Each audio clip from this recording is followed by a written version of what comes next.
Alright folks, Dave from Kingsconsoles here with another King's vlog, as I like to call them in my previous vlogs.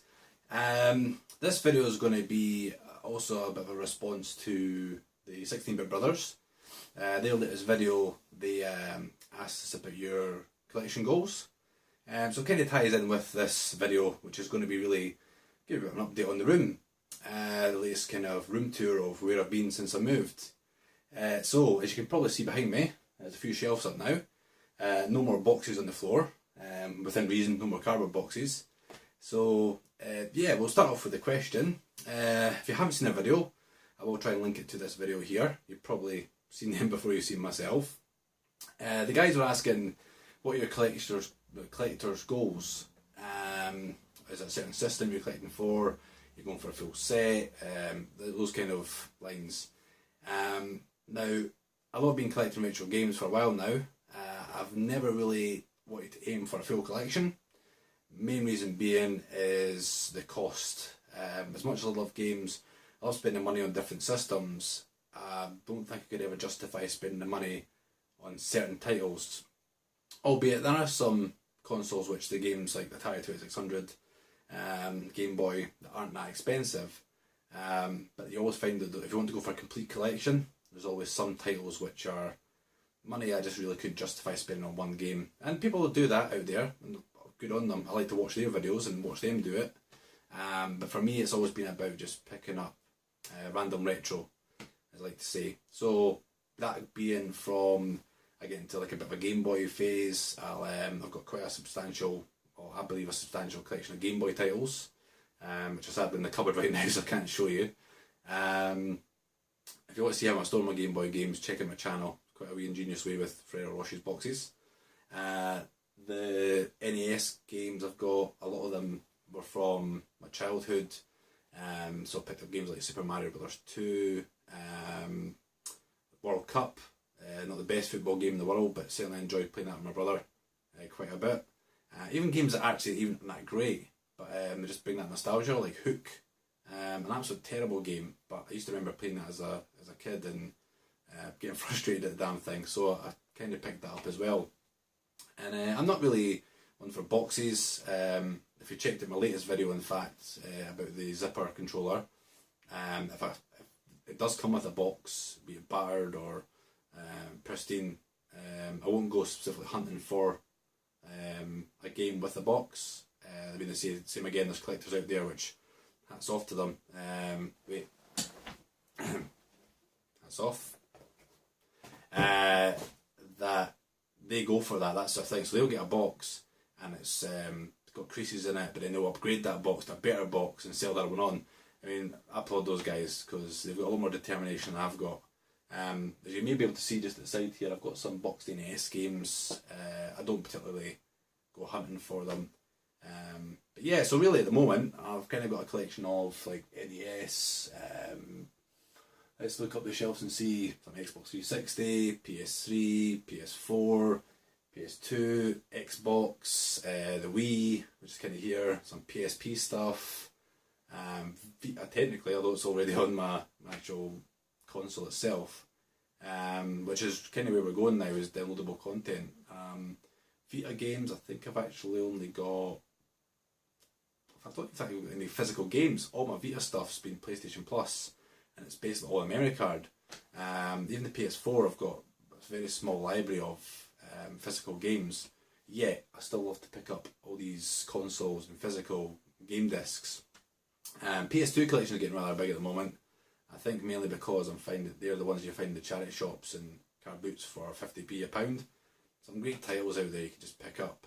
So that's really where my goals are now, is to play the games. Still going to go out in the wild, car boots, Gumtree, I'm still taking the class as well because it's people selling it privately.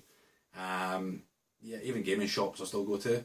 Going to try and avoid eBay and specific selling sites. I think it's more fun going out there and looking for the stuff.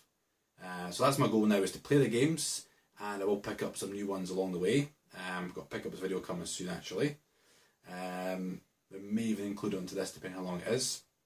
But I'm really interested to see what everyone else's goals are with collecting, especially seeing the 16-bit brothers themselves, what they're really looking at. And that's why I subscribe to you guys. Thankfully you subscribe to me, so I subscribe to watch what you guys have. But on that note, I think it's probably a good time to actually show you around the room and see what the Kingsconsoles HQ is kind of looking at. Time to stick with that name since I mentioned it in my previous Kings log. So yeah, let's have a look around and show you what I've got.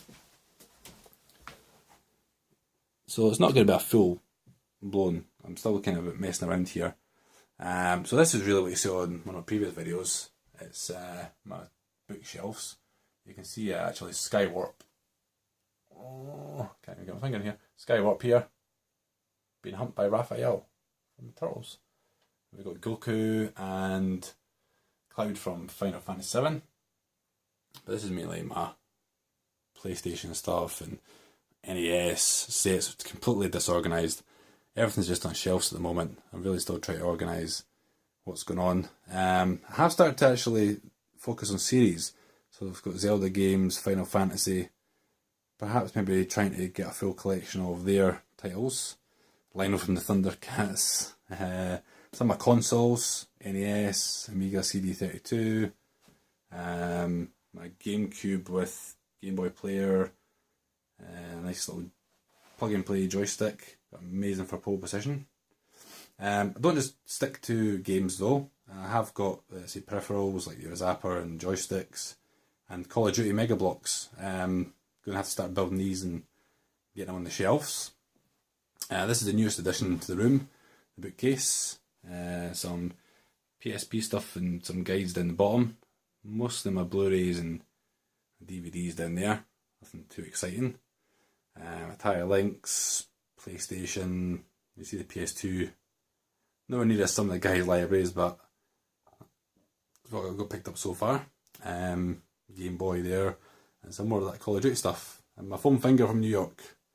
Actually, I'll show you inside my cupboard. This is looking a bit more disorganised. You can't really see much in there. It's my retro gamer collection. Some books. Some Turtles. Most of the stuff you've seen already. My previous room tours in there. That's just the miscellaneous cupboard. I've had my whole collection miscellaneous. Yo! And this is where I do all my editing, my work. So there's my screen for playing the PS3 and my PS4 there, my Vita. Bit of a PlayStation fanboy at the moment with my setup. Like my PC monitor. And yeah, this is where I play most of my games. And you may have noticed my latest videos were primarily PlayStation, like Call of Duty and Race the Sun. And I was just doing that through the editor, the PlayStation editing store. Yeah, and my headset and everything there as well. I've got my Turtle Beach headset. And that's it, guys. So let me just spin this background again. And there we go. So yeah, so that's really what the room's looking like at the moment. Still a big work in progress. Like I say, a lot of this stuff's just kind of sitting on shelves. I need to organise it and kind of go through stuff I want and stuff I do maybe want to pass on. But before I go, I just want to say to you guys, please like, comment and especially subscribe. I'd love to make more content for you. Even in the comments, if you put what you'd like to see from the channel, it's ever evolving. So there will be Call of Duty stuff, there will be modern, there'll be retro, as you've seen from my past couple of videos. But yeah, I want to get feedback from you, and I want to make this a community channel. I'll also go Kingsconsoles, and it's going to be me in the video. Down the line we may actually get some guests on, get some of the viewers to contribute. On a side note as well, a little bit of a pickup I had. Don't know how you see this, but you may notice my green analog sticks. Recently found a tweet on Twitter, where else would you find tweets? Somebody selling grips, and I actually managed to pick these up for £7. Not too bad for a bit of plastic, or a bit of rubber. I found these really helped though. I've been playing a lot of first person shooter games, and it has actually helped my accuracy a little bit, but mainly protects your rather shoddy grips on the original analog sticks for the NES, for the PlayStation 4 controller, the DualShock 4. So I would certainly recommend guys picking up a set of these. I'll put a link in the description to the person I picked them up for. It's Gamers Grips, Gamers with a Z. If you use the code Kingsconsole, you get a 10% discount off. It's not a great deal of a discount, but it does help. But if you want to try them out, for the sake of under a tenner, you could actually protect your. These things aren't actually that cheap. So for the sake of £10, you could actually save yourself 50 quid of getting a new controller. So yeah, check them out. I'll put everything in the description below. But this is Dave from Kingsconsoles, and hope you enjoy the video. Please once again subscribe and comment, and I'll see you on my next video. Catch you later.